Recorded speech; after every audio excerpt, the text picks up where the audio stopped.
موجودہ حالات کے اندر علماء کو بہت سنجیدگی کے ساتھ اپنی زندگی گزارنے کی ضرورت ہے۔ اس وقت جس طرح سے ہم بڑی بڑی کتابوں کو تو حل کر لے سکتے ہیں، لیکن ایک انڈین لا، ایک دستور کو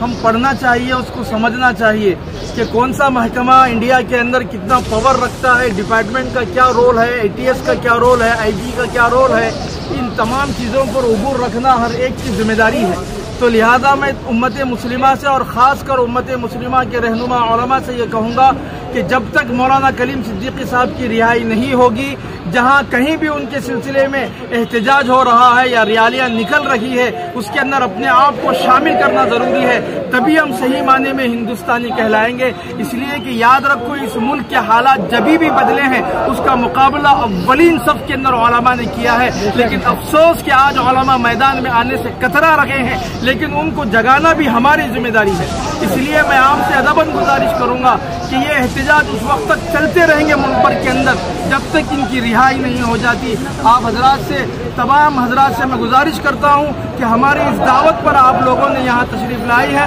میں تمام کا تہ دل سے شکریہ بھی ادا کرتا ہوں، اور آپ حضرات سے یہ درخواست بھی رکھتا ہوں کہ آپ یہاں سے چلتے ہوئے ایک محفل اور ایک سما یہ بنائیں کہ جہاں کہیں اٹھے بیٹھے علماء کی حقانیت اور علماء کے پاور کو لوگوں کے سامنے اور عوام کے سامنے لائیں، تاکہ وہ علماء کی اہمیت کو جانیں۔ ہمارے